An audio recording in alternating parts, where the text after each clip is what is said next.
Hello everyone, welcome once again to Swami Vivekananda institute. मैं शिवम पांडे एक बार फिर से आज आपके सामने। आपको पता है कि यहाँ पे सीयूटी एग्जाम्स के लिए प्रिपरेशन करवाई जाती है। जब भी मैं आता हूँ तो आपको सीयूटी एग्जाम से आने वाले जीके और जीएस के सिलेबस को कवर करता हूँ अलग अलग टॉपिक्स के साथ।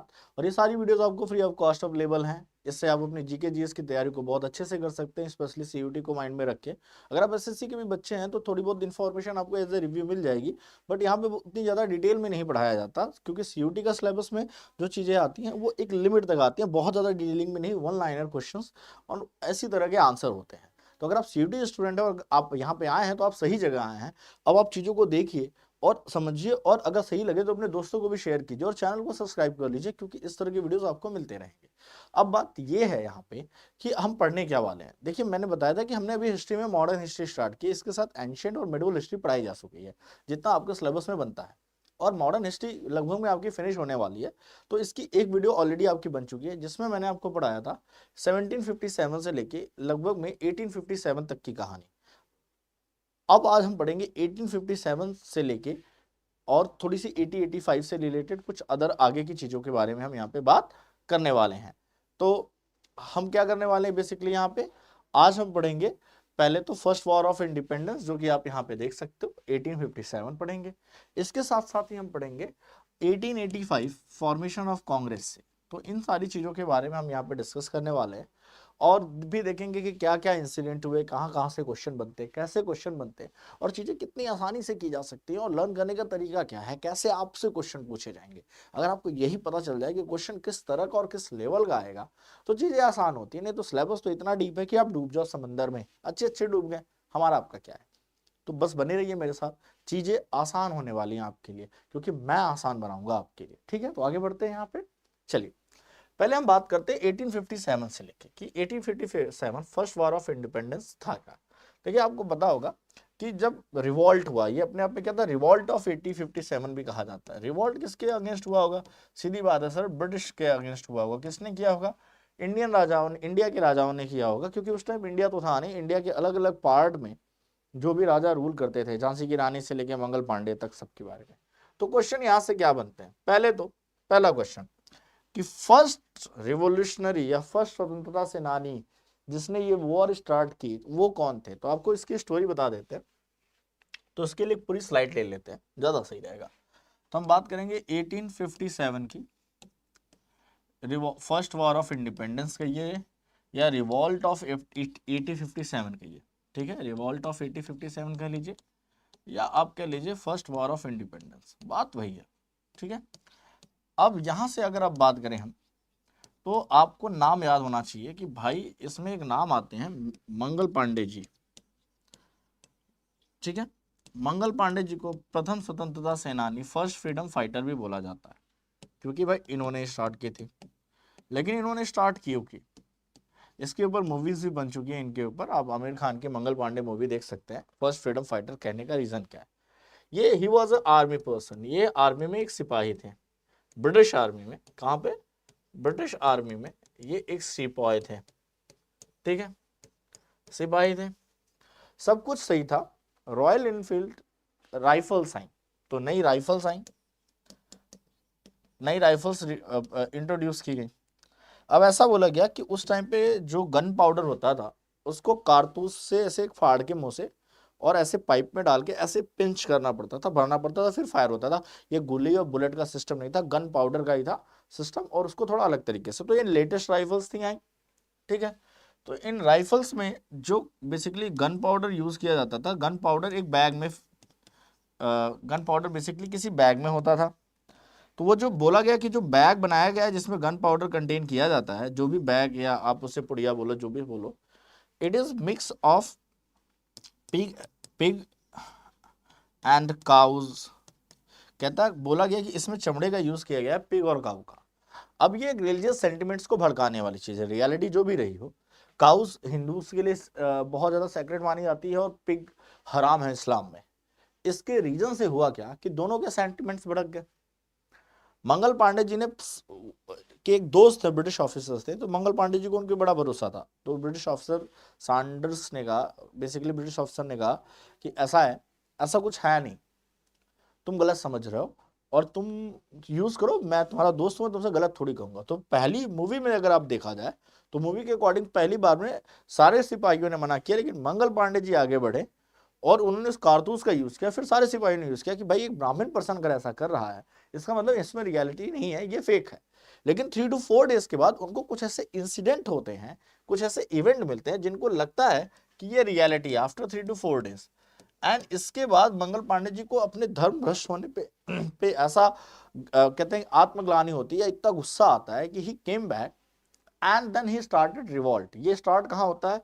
मेरठ में। मेरठ कहाँ पे? उत्तर प्रदेश में भाई। मेरठ में स्टार्ट होता है और मेरठ में बैरकपुर नाम की जगह है। बैरकपुर छावनी, छावनी वो जगह होती है जहाँ पे सिपाही रहते हैं। तो बैरकपुर में मेरठ के ये स्टार्ट होता है रिवॉल्ट 1857 में। हालांकि इसको ब्रिटिशर्स, बैरकपुर की बात करें तो ब्रिटिशर्स इसको बेसिकली रिवॉल्ट नहीं मानते हैं, वो तो कहते हैं म्यूटिनी। ब्रिटिशर्स इसको क्या कहते हैं? म्यूटिनी मानते हैं। वो कहते हैं sepoy mutiny, it's not a revolt, it's a kind of sepoy mutiny. क्यों सीपॉय म्यूटिनी कहते हैं? क्योंकि इनका कहना है कि सिपाहियों के द्वारा किया गया विद्रोह था, छोटा सा विद्रोह था जिसको हमने कुचल दिया। रियलिटी में क्या था? हालत खराब हुई थी इनकी, क्योंकि इतना बड़ा इन्होंने एक्सपेक्ट किया नहीं था। तो अपने आप में ये माना जाता है। और इस टाइम पे ईस्ट इंडिया कंपनी थी। क्या थी? ईस्ट इंडिया कंपनी ही रूल करती थी। कौन रूल करता था? East India company. ये रिवॉल्ट क्यों बहुत ज्यादा जरूरी है इसके बारे में पढ़ना, इसका रीजन मैं बता देता हूँ कि इससे पहले कौन रूल करता था? East India company. तो ईस्ट इंडिया कंपनी के अगेंस्ट में यहाँ पे रिवॉल्ट स्टार्ट हुआ। अच्छा कोई बात नहीं सर। इसके बाद इसमें अगर आप देखेंगे तो कुछ नियम आते हैं, जैसे नाना साहेब नियम आएंगे। अलग अलग जगह इन्होंने रिवॉल्ट को, नाना साहेब कानपुर में लीड कर रहे थे। ये कहाँ थे? कानपुर में। इसके अलावा अगर आप झांसी की रानी जी की, लक्ष्मीबाई जी की बात करें तो ये कहाँ पे थी? लक्ष्मीबाई जी अपना झांसी का एरिया देख रही थी। ठीक है। इसके अलावा आप बात करें बेगम हजरत महल थी, ये लखनऊ का एरिया देख रही थी। ठीक है। तो ये नॉर्थ इंडिया में ही था। ये कुल मिला के रिवॉल्ट कहाँ पे था? बेगम हजरत महल कहाँ पे थी? लखनऊ का एरिया देख रही थी। सब अपनी टेरिटरी बचाने में लगे हुए थे। Bahadur Shah Zafar, Bahadur Shah Zafar last Mughal emperor, Bahadur Shah Zafar last Mughal emperor, ये कौन सा एरिया देख रहे थे भाई? ये देख रहे थे दिल्ली का एरिया। लास्ट मुगल एम्परर थे, ये दिल्ली का एरिया देख रहे थे, दिल्ली को लीड कर रहे थे। तो इस तरह से अलग अलग जगहों पे ये रिवॉल्ट स्टार्ट हुआ और सिपाहीज ने इनको ज्वाइन किया। अंत में ब्रिटिशर्स ने रिवॉल्ट क्रश कर दिया।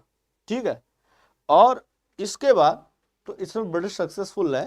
बट आपसे क्योंकि पूछ लिया जाता है कि नाना साहब कौन थे, लक्ष्मीबाई कहाँ का एरिया देख रही थी, बेगम हजरत महल, तो आप ऐसे कानपुर से, इस झांसी से स्टार्ट करो, कानपुर, कानपुर के बाद लखनऊ, लखनऊ और उसके बीच में मतलब उससे पहले दिल्ली आ जाता है। तो दिल्ली में ये और एक थे कुंवर सिंह जी थे, कुंवर सिंह जी के बारे में बात की जाए, राजा कुंवर सिंह, तो ये बिहार का एरिया देख रहे थे, ये बिहार के जमींदार थे। तो ये बिहार में अपनी जमींदारी को लेके मुजफ्फरनगर एरिया में इन्होंने लीड किया था।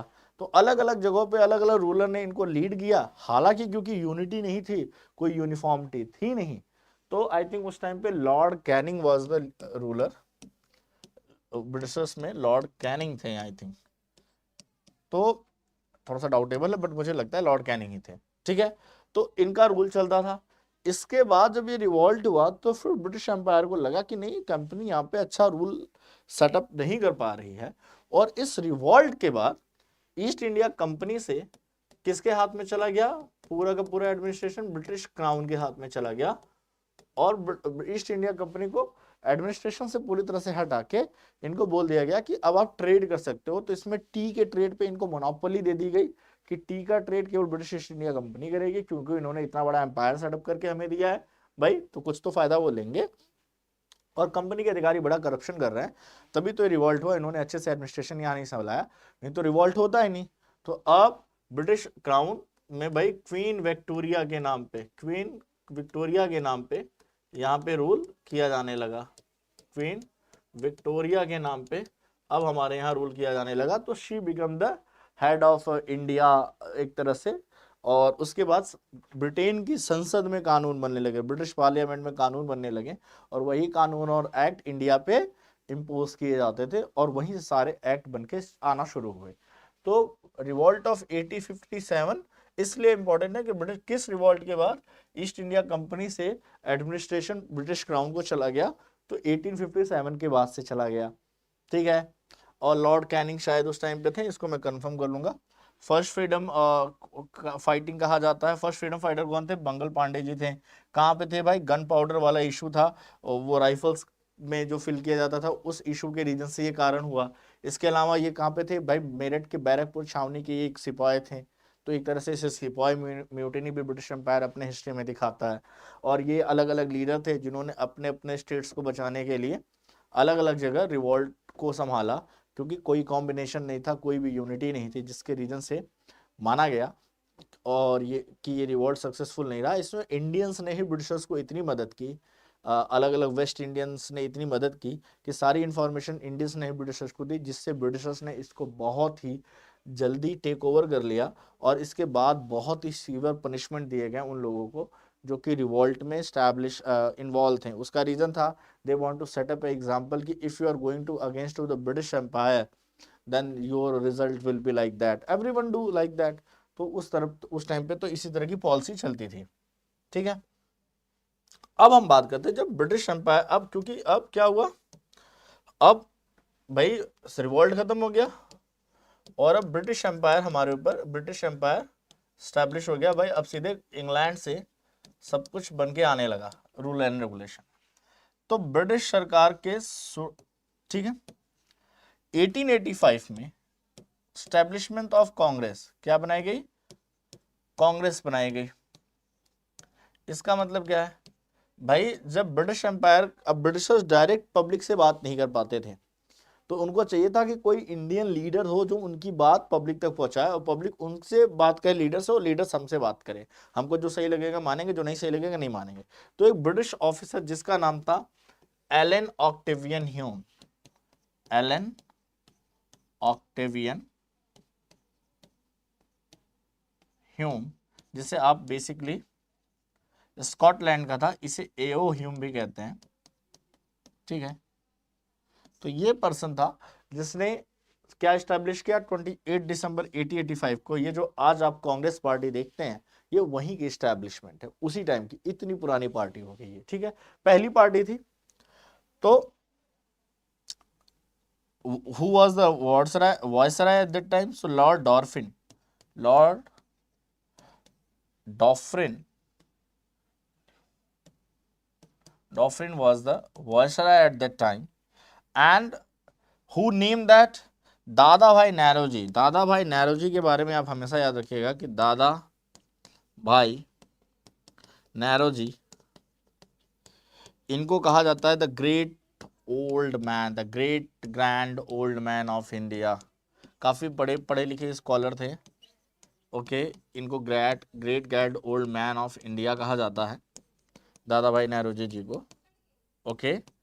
और इसके साथ साथ ही आप पाएंगे कि दादा भाई नौरोजी जी के बारे में बात करें तो इन्होंने ही सबसे पहले इंडिया में, ऐसा बोला जाता है कि इंडिया में सबसे पहले national income, not in the scientific way but India में नेशनल इनकम सबसे पहले इन्होंने ही कैलकुलेट करवाई थी, ठीक है। सबसे पहले इन्होंने ही अनऑफिशियल वे में इंडिया की नेशनल इनकम कैलकुलेट करवाई थी। कुछ 16 या 32 रुपये उस टाइम पे आए थे पर पर्सन इनकम। और उसके बाद ऐसा माना जाता है कि पॉपुलेशन की काउंटिंग भी इन्होंने अनऑफिशियल वे में करवाई थी। तो मतलब एक तरह के स्कॉलर्स थे, तो इनको पता था कि कंट्री में किन किन चीज़ों की डेटा की रिक्वायरमेंट होती है। तो इस तरह से दादा भाई नौरोजी जी का नाम, तो ही नेम्ड इंडियन नेशनल कांग्रेस। पहले इसका नाम था इंडियन नेशनल ऑर्गेनाइजेशन, क्या था, इंडियन नेशनल ऑर्गेनाइजेशन था, ओके। बट इसको बदल के क्या रख दिया गया, ऑर्गेनाइजेशन वर्ड को हटा दिया गया। क्या हटा दिया गया, ऑर्गेनाइजेशन वर्ड को हटा के कांग्रेस कर दिया गया। ठीक, अब ये क्या है, इंडियन नेशनल कांग्रेस है। तो इंडियन नेशनल कांग्रेस की स्टैब्लिशमेंट किसने की, इंडियन नेशनल कांग्रेस की स्टैब्लिशमेंट की गई किसके थ्रू, बेसिकली आप कह सकते हो कि ए ह्यूम ने स्टैब्लिश किया, और इसकी नेमिंग किसने की, नेमिंग की दादा भाई नौरोजी जी ने। तो बस ये 2-3 क्वेश्चन यहाँ से बन जाते हैं कि कब स्टैब्लिश हुई, 1885 में स्टैब्लिश हुई, किसने स्टैब्लिश किया, ए ह्यूम एक ब्रिटिश ऑफिसर ने किया, who was the head Indian, तो ये दादा भाई नौरोजी जी थे, ठीक है। तो ये कुछ क्वेश्चन आते हैं, यहां से फर्स्ट इन कांग्रेस, इसको हम पढ़ लेते हैं। हु वाज द, तो इसकी काउंसिल्स होती थी, ठीक है, अलग अलग टाइम पे इनकी बैठक होती थी, अधिवेशन होता था, ठीक है, तो सूरत सेशन, तो इनके सेशंस होते थे। तो फर्स्ट सेशन जो हुआ, फर्स्ट सेशन जो हुआ कांग्रेस का, उसके हुआ, उसमें हर बार में हेड बनाए जाते थे, तो हेड से नाम पूछा जाता है। तो the first head was W C. Banerjee, W C. Banerjee was the first head. First Muslim head Badruddin Tyabji, Badruddin Tyabji, ये सबसे पहले मुस्लिम हेड थे, ठीक है।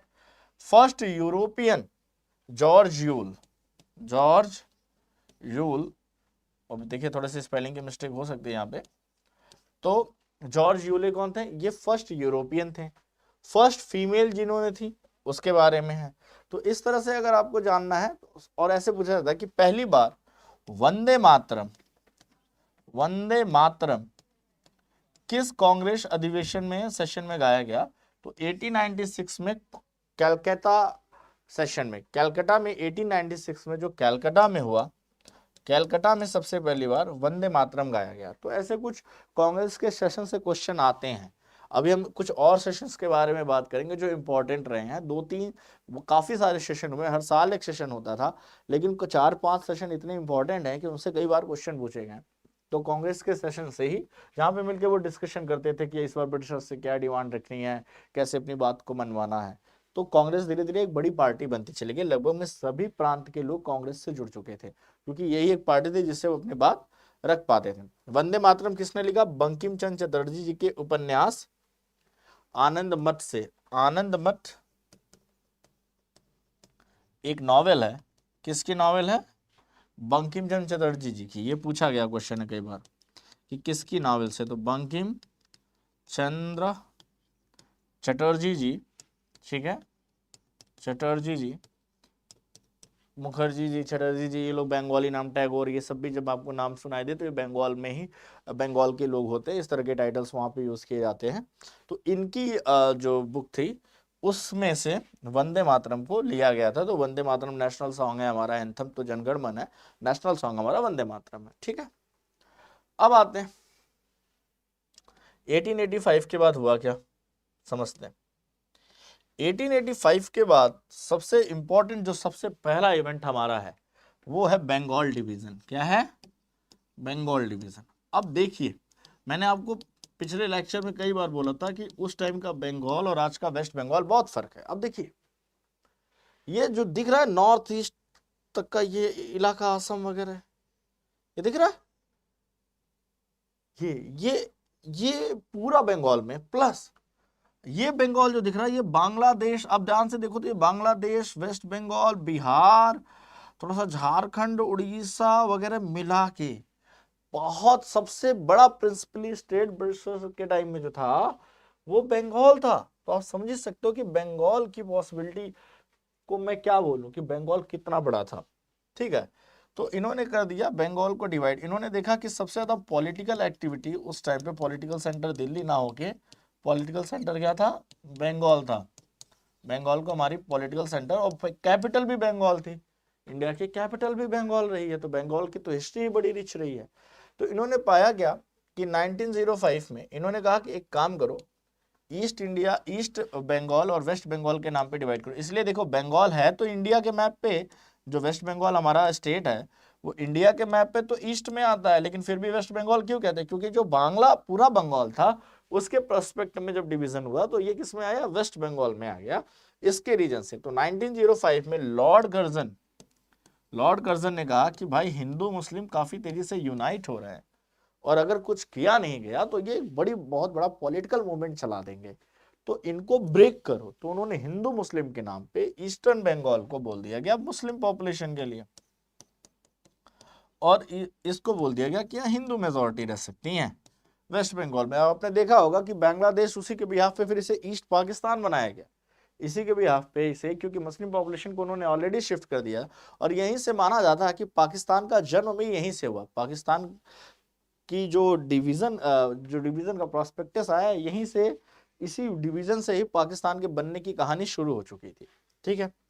तो वेस्ट बंगाल, ईस्ट बंगाल, इसमें ईस्ट बंगाल प्लस असम जोड़ा गया था। और ये देखिए उस टाइम पे बिहार, उड़ीसा और बंगाल को जोड़ के हिंदू मेजॉरिटी और ये मुस्लिम मेजॉरिटी के नाम पे, तो असम और ईस्ट बंगाल पूरा का पूरा, असम का इलाका देखिए, असम तक का इलाका इधर दे दिया गया इनको, ठीक है। 16 अक्टूबर 1905 को बंगाल डिवीजन।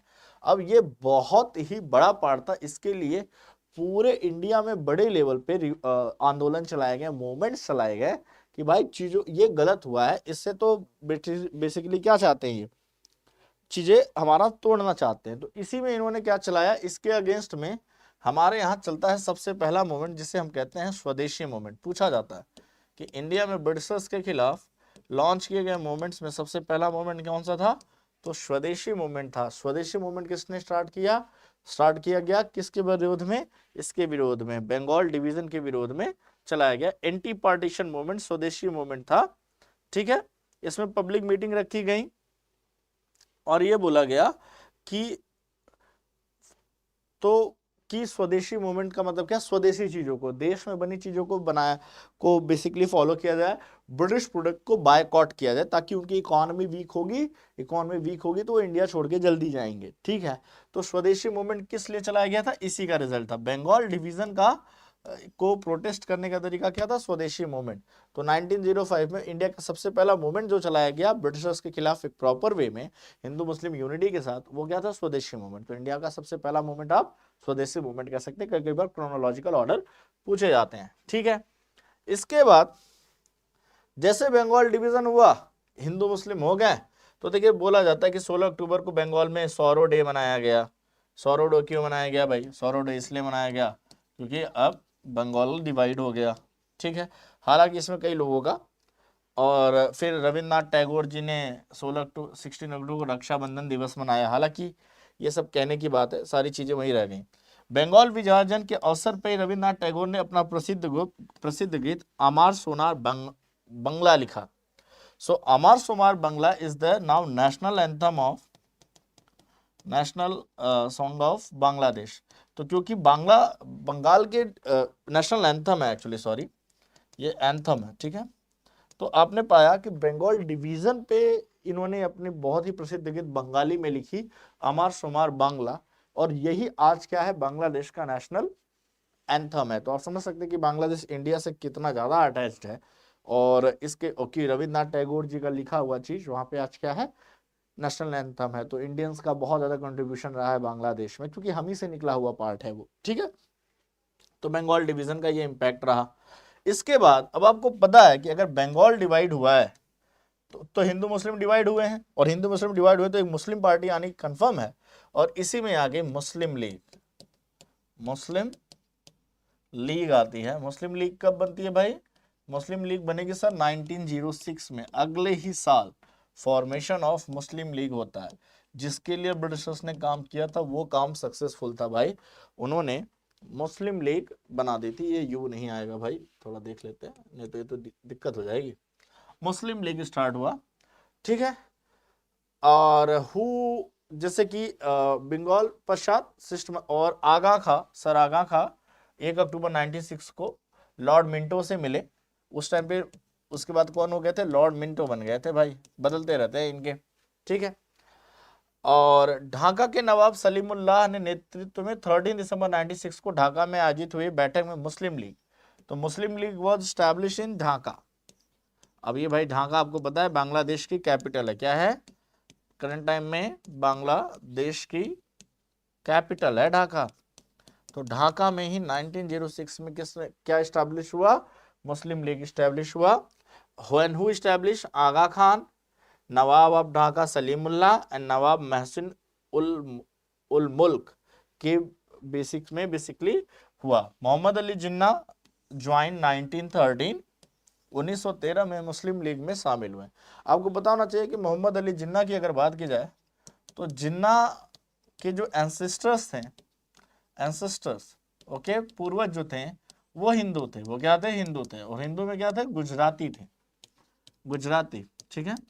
गुजराती में एक कम्युनिटी शायद होती है काठियावाड़ी, ठीक है, शायद, I am not so sure, मतलब ये काठियावाड़ी मतलब बात छोड़ दिया जाए तो इतना जान लीजिए कि इनके बाबा जो थे वो गुजराती थे। तो इसके बाद गुजरात का एक बेसिकली टर्म है ना जिसमें फादर का नाम बीच में लगाया जाता है, ठीक है। तो इनके बाबा ने वो झींगा मछली जो होती है उसका बेचने का ट्रेड करते थे गुजरात में कोस्टल एरियाज में। तो जब ये अपनी कम्युनिटी में वापस आए तो इनकी कम्युनिटी ने इनको एक्सेप्ट नहीं किया। इन्होंने कहा कि नहीं, ये झींगा बेचने वाले ये हमारे हिंदू धर्म का काम नहीं, और इनको सोसाइटी से बाहर निकाल दिया। तो ये इनके बाबा पूरी फैमिली लेके चले गए लाहौर, ठीक है। लाहौर में जाके स्टैब्लिश किया, वहां पे कुछ बिजनेस किया। फिर जब इनके पास अच्छा खासा पैसा हो गया तो वो वापस आए, बोले अब मैंने वो धंधा छोड़ दिया है और मुझे बेसिकली क्या करो, अब अपनी कम्युनिटी में शामिल कर लो। लेकिन कम्युनिटी वालों ने फिर भी नहीं मारा और इनको कम्युनिटी में शामिल नहीं किया, ठीक है। तो इसके बाद इनके फादर वगैरह की जो शादी हुई है वो भी आप देखेंगे कि किसी हिंदू महिला से हुई है, गुजराती हिंदू महिला से। इनकी भी शादी कुछ ऐसी ही हुई है। तो हालांकि उसके बाद उन्होंने इस्लाम धर्म अडॉप्ट कर लिया, और जब तक जिन्ना पैदा हुए तब तक इनके फैमिली में इस्लाम धर्म को अडॉप्ट कर लिया था। तो इस तरह से ये मुस्लिम बन गए। अदरवाइज इनके एंसेस्टर्स की बात की जाए तो वो हिंदू थे। थोड़ी सी ऐसी जानकारी आप बस जान लीजिए, इसको लेके बहुत ज्यादा डिमांड नहीं उठानी है। आगे आते हैं। अगला सेशन 1907। ये इवेंट ज्यादा इंपॉर्टेंट क्यों है इसकी बात समझिए। 1907 में कांग्रेस का पार्टीशन होता है। 1907 में सूरत में एक सेशन होता है, सूरत सेशन जिसे कहा जाता है। सूरत सेशन इंपॉर्टेंट न्यू है क्योंकि कांग्रेस हैज डिवाइडेड इनटू नरम दल एंड गरम दल कहा जाता है। जैसे कई लोग कहते हैं नेशनलिस्ट एंड लिबरल्स, ठीक है, लिबरल्स जिसे आप नरम दल कह लीजिए भाई, और नेशनलिस्ट जिसे आप गरम दल कह लीजिए, ठीक है। तो इस तरह से ये डिवाइड हुआ। आप इसे गरम दल भी कह सकते हैं, इस तरह से भी याद रख सकते हैं, हिंदी में ऐसे लिखा जाता है, ठीक है। Rash Behari Bose was the head. तो who was the leader of Garam Dal? बाल गंगाधर तिलक, लाला लाजपत राय, विपिन चंद्रपाल, अरविंद घोष। इसीलिए इनको लाल बाल पाल कहा जाता है। तो ये सब आपको पता होगा, इजी चीज है। कभी कभी पूछा जाता है कि उदारवादी, ठीक है, मीन्स मॉडरेट कौन से थे? सो दादा भाई नौरोजी, फिरोज शाह मेहता, बरुद्दीन तैयब जी, गोपाल कृष्ण गोखले, सुभाष रमेश चंद्र बोस, मनमोहन घोष, रास बिहारी बोस। तो मॉडरेट्स में क्या था और नेशनलिस्ट में क्या फर्क था? मॉडरेट्स ऐसा कहते थे कि अगर हमें कोई डिमांड मनवानी है तो हमें ब्रिटिशर्स से कंटिन्यू इंसिस्ट करना है, कंटिन्यू रिक्वेस्ट करनी है, और उससे वो बात मान जाएंगे हमारी। नेशनलिस्ट कहते थे कि ऐसे क्यों कंटिन्यू इंसिस्ट करना है, प्लीज क्यों करना है उनको, हमारे देश में रहते हैं, हमारा खाते हैं, तो हम उनसे हक से मांगेंगे। तो ये प्रोटेस्ट में बिलीव करते थे भाई। गरम दल किसमें बिलीव करते थे? कि भाई प्रोटेस्ट करेंगे, काफी ज्यादा लगातार उनको परेशान करेंगे। और ये किस में बिलीव करते थे? ये बिलीव करते थे रिक्वेस्ट में। तो आप समझ सकते हैं ना कि रिक्वेस्ट और प्रोटेस्ट में फर्क होता है। प्रोटेस्ट करना, कंटिन्यू सामने वाली गवर्नमेंट को परेशान कर देना, उनको प्रॉपर वर्किंग ना करने देना, हैरान कर देना, इतना काम कर दो, तो उसे बोला जाता है। तो ये था। तो दो डिफरेंट आइडियोलॉजी के नाम पे कांग्रेस डिवाइड हो गई, ठीक है। तब तक देखिए भाई, गांधी जी तो 1915 में आएंगे, ये हीरो तो अभी एंट्री किए नहीं है। तो इनकी एंट्री से पहले भी इंडिया में काफी कुछ चल रहा था और बंगाल इन सबका सेंटर था, ठीक है। इसी के साथ साथ एक चीज जान लीजिए, खुदीराम बोस जी, नाम याद रखिएगा, खुदीराम बोस, ये भी देखिए बंगाल के ही हैं। He was the Khudiram Bose Bharat में ब्रिटिश इंडिया के शासन का विरोध करने वाले सबसे युवा क्रांतिकारी, सबसे यंगेस्ट। भाई यंग में बहुत ज्यादा उबाल होता है, कई कई बार वो समझ नहीं पाते हैं, बट हालांकि हाँ थे, उस तरह का जुनून था उस टाइम पे। तो सबसे पहले स्वतंत्रता संग्राम सेनानी थे, ठीक है। एंड मुजफ्फरपुर के जस्ट डीएच किंग्सफोर्ड को मारने के आरोप में खुदीराम बोस जी को मुजफ्फर जेल भेजा गया, ठीक है। तो इनको मुजफ्फरनगर कांड के का हेड माना जाता है खुदीराम बोस जी को। एंड 18 ईयर 1908 में ही इनको फांसी पे लटका दिया गया था। तो सबसे कम उम्र के भारतीय सेना शहीद हैं ये, सबसे लेस एज के। The youngest Indian freedom fighter who sacrificed his life for the Indian freedom movement is known as Khudiram Bose ji. तो सल्यूट है खुदीराम बोस जी को, एक ग्रेट। कि एक 18 ईयर के बच्चे, आज के टाइम में हम क्या ही सोचते हैं, हमारी तो लाइफ ही अलग है, जो माहौल चलता है उसके हिसाब से सोचते हैं। फ्रीडम फाइट के लिए 18 ईयर ओल्ड, मतलब जस्ट बालिग हुए, और इनको क्या दे दी गई भाई? सजा दे दी गई। 1889 में जन्म हुआ है, सोचो ना आप यार, मतलब क्या ही एज है, आप समझ सकते हो। पढ़ के भी दुख होता है कभी कभी। तो ये कुछ देख सकते हैं। उसके बाद आप पढ़ते हैं कि इसके अलावा हम देखते हैं कुछ अदर चीजों के बारे में कि 1805 से लेके 1806 1807 को ले लिया। अब 1915 में कौन आएंगे हमारे पास, ये सारे मूवमेंट्स चलते रहते हैं। और अब आ जाते हैं भाई, फर्स्ट वर्ल्ड वॉर चालू हो जाता है। क्या स्टार्ट हो जाता है? First world war. First world war start होता है भाई। ये कब स्टार्ट होता है भाई? ये स्टार्ट होता है 1914 टू 1918। हालांकि वर्ल्ड वॉर के बारे में पढ़ना नहीं है। तो फर्स्ट वर्ल्ड वॉर स्टार्ट हो जाता है। इसमें बहुत सारे आर्मी वगैरह की नीड होती है। और आपको पता है कि जब भी वर्ल्ड वॉर वगैरह स्टार्ट हुआ होगा तो आपने देखा होगा उस बीच में ज़्यादा मूवमेंट्स चलने नहीं पाते हैं। ठीक है। इसके बाद कौन आते हैं? 1914 से लेके 18 तक क्या चला? First world war. 1915 में कौन आते हैं? गांधी जी आते हैं। गांधी जी के बारे में ऐसा ही बोला जाता है, थोड़ा बहुत आपको पता ही होगा कि पोरबंदर में इनका जन्म हुआ है।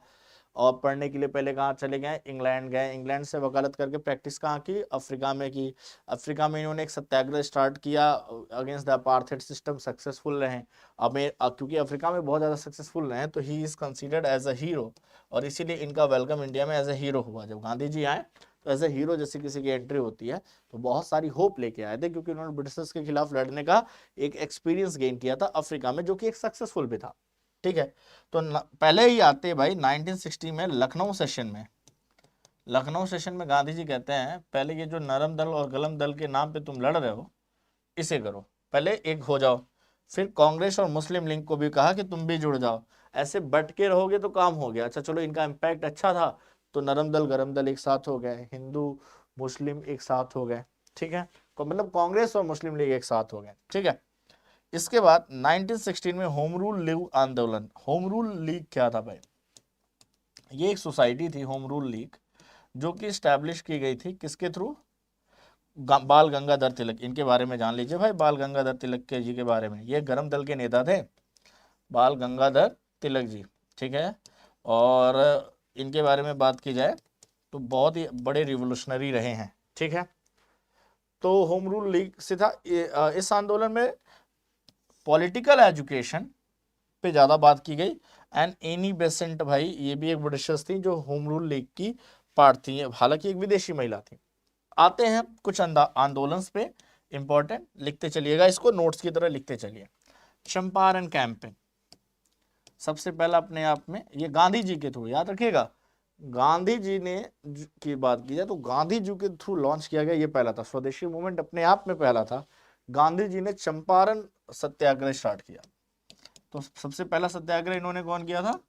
चंपारण किया था। याद रखिए, अफ्रीका वाले को कंसीडर नहीं करेंगे, हम इंडिया की बात कर रहे हैं। क्वेश्चन को जिस तरह से पूछा जाए उस तरह से आंसर करना है। ठीक है।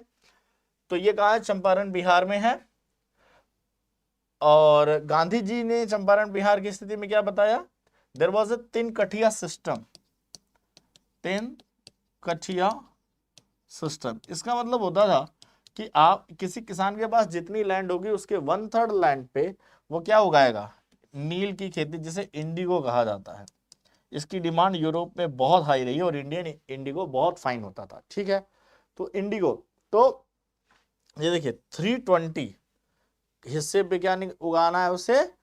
नील की खेती करनी है, अवश्य करेंगे। इसी को तीन कठिया सिस्टम कहा जाता है। तो बोला, पूछ लिया था, Tinkathia system was a kind of rule and regulation system which was imposed on the agriculturist farmers, that they have to give the 3/20 land for the indigo plantation owners को देना है। ठीक है।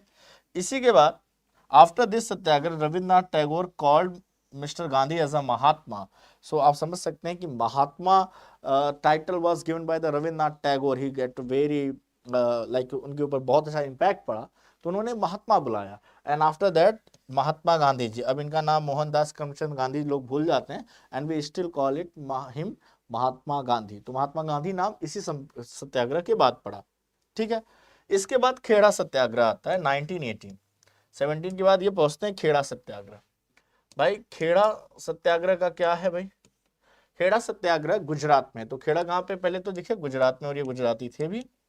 गाना भी है, मोदी जी गुजराती, गांधी जी गुजराती, गुजराती नी बोल बाला, एक गाना है गुजरात में, बहुत ही चलता है, गुजरात के लीडर्स के ऊपर बनाया गया है। पटेल जी भी वहीं के थे। ठीक है। तो किसानों के साथ मिसबिहेव हो रहा था। यहाँ पे फसलें नष्ट हो जाने के बाद भी लाइक क्रॉप डिस्ट्रॉय हो गई थी, क्या हो गई थी, क्रॉप डिस्ट्रॉय हो गई थी। अब अगर क्रॉप ही डिस्ट्रॉय हो गई है तो वो टैक्स कैसे देगा, टैक्स की तो पॉसिबिलिटी खत्म हो जाती है। बट ब्रिटिश वाज स्टिल, ठीक है, तो गांधी जी ने किसानों को लगान ना देने के लिए कहा, तो उन्होंने कहा कि नहीं कोई बात नहीं है, you will not give the tax, ठीक है। एंड इस मामले की जांच के बाद ये पता चला, एंड उन्होंने कहा कि एक कमेटी बैठाइए, आप जांच कीजिए ना, ऐसा तो नहीं कि किसान ने उगाया और नहीं दे रहा है, किसान की इनकम ही वही है, तो जब उगाएगा तो ही ना देगा, जब उगवा नहीं किया तो आपको क्या ले लोगे भाई, जान थोड़ी ले लोगे सामने वाले की जेब में पैसा नहीं, खाए पिएगा नहीं क्या वो। तो गांधी जी के दक्षिण अफ्रीका में किए गए उनके कार्यों को लेकर भारत में वो काफी चर्चित हैं, और इन आंदोलनों में भी वो सफल हो गए। तो already he was a very popular of the South Africa incident, and after that he gets successful here also, and that's why he become a big leader। मतलब इनको लोग अपना लीडर मान चुके थे पहले से भी, और ये दो बैक टू बैक सक्सेस अपने आप में बड़ी बात थी। अब गांधी जी जो बोले वो कंट्री करने को तैयार, इसे कहते हैं लीडरशिप, इसे कहते हैं impact of the people. You don't know, you have the heard the name, and if you hear him, he is announcing something, you are just blindly following him. That was the impact of Gandhi ji at that time. Okay, इसी बीच में Rowlatt act आता है। ये जितने भी incident है देखिए सारे इंपॉर्टेंट हैं और पूछे गए, तो आप इसको मिक्स नहीं कर सकते, बस आपको बस थोड़ा बहुत इनके बारे में जानना है। रॉलेट एक्ट क्या था भाई, ये 1919 में आया है। 1918 में जब वर्ल्ड वॉर समाप्त हो गया उसके बाद 1919 में इन्होंने रॉलेट एक्ट लाया। रॉलेट एक्ट क्यों लाया, क्योंकि गांधी जी ने काफी तबाही मचा दी थी, काफी कुछ हो रहा था, and they were unable to control the Indian public. So what they did, that was not good for Indian, ठीक है, it was not good for Indian. Why? Because it gave a superior power. Good for Indian because it gave a superior power to the British authority. इसमें क्या था भाई, अगर आपको कोई आज गिरफ्तार करने आता है तो उसके पास वारंट होना चाहिए, रीजन होना चाहिए। यहाँ पे बिना वारंट, विदाउट लॉयर, बिना दलील का कानून। मतलब यहाँ पे आपको लॉयर वगैरह कुछ नहीं, उनको लगा कि आप गड़बड़ो, उठा के डाल दिया जेल में और पिटाई हो रही है, सरेआम पिटाई हो रही है, कोई जमानत नहीं होगी, तो बस शंका के बिहाफ पे किए गवर्नमेंट के खिलाफ कुछ बोलेंगे। तो अब देखिए गांधी जी ने क्या कहा, गांधी जी ने भारतीयों को विश्व युद्ध में अंग्रेजों की मदद करने के लिए अंग्रेजी सेना में भर्ती होने का प्रोत्साहन दे रहे थे, ताकि विश्व युद्ध के बाद अंग्रेज भारत के लिए कुछ अच्छे कदम उठाएं। तो in the World War I and in the World War II, we supported the Britishers. Britishers required the army, Indian army supported. Indian people get already merged with the British army, and they fought at the many point. But what happened?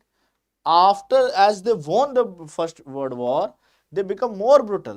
Because they become powerful, काफी कुछ उनको मिल गया था as a winner party के नाम पे, तो मोर brittle होते हैं। और गांधी जी इससे बड़े निराश गए, पूरी इंडियन निराश हुए कि तुम तो एक ऐसा कानून ला रहे हो जिसमें तुम्हारी मनमानी है, अब तो तुम और ज्यादा ब्रुटल होते जा रहे हो, हमसे ना अपील ना कोई कानून नहीं फॉलो करो, सीधे जेल में डाल दिया। तो रॉलेट एक्ट एक तरह का काला धब्बा था हमारे लिए, ठीक है। उसी समय 1919 की बात है, दो इंसिडेंट है 1919 में। अब क्योंकि 1919 की बात की जा रही है, तो 1919 में तो वर्ल्ड वॉर से फिनिश हुआ 18 में, तो उस टाइम जो टर्की था वो लूज, जो पार्टी हारी थी उस साइड में था, तो ये टर्की ने अपना वॉर लूज कर दिया। ऑटोमन अंपायर पहले जा रहा था टर्की, तो टर्की हार गया, किसके थ्रू, किसके अगेंस्ट हारा, ब्रिटिशर्स के थ्रू हारा, ठीक है। तो टर्की का जो किंग होता था, जो टर्की का किंग होता था, टर्की किंग, उसे लोग खलीफा कहते थे। क्या कहते थे, खलीफा। और इसे माना जाता था मुस्लिम धर्म गुरु माना जाता था, एक तरह से माना जाता था कि मुस्लिम हेड माना जाता था, पूरे वर्ल्ड में कहीं भी मुस्लिम हो उनका हेड माना जाता था। इसका एक अलग इतिहास है कि क्यों इसको हेड माना जाता है। एक कॉन्स्टेंटिनोपोल नाम की एक सिटी थी जिसको इस्तांबुल आज जाना जाता है, जो टर्की की पहले कैपिटल थी, आज नहीं है, तो उसका एक अपना इतिहास है, बड़ी हिस्टोरिकल सिटी है। उस इतिहास से जुड़ेगा तो आपको समझ में आएगा कि क्यों। तो उस समय तुर्की के खलीफा को सारे मुस्लिम का धार्मिक गुरु माना जाता था, एंड अंग्रेजों ने उनके साथ बहुत ही बैड बिहेव किया जब उन्होंने हराया। और इसी के साथ मुस्लिम्स जो इंडिया में थे उन्होंने ब्रिटिशर्स के खिलाफ एक आंदोलन स्टार्ट किया जिसे कहा गया खिलाफत मूवमेंट, कि खलीफा के खिलाफ उन्होंने बहुत ही बुरा बिहेव किया है, तो इसके रीजन से क्या निकाला गया, खिलाफत मूवमेंट के चलाया गया।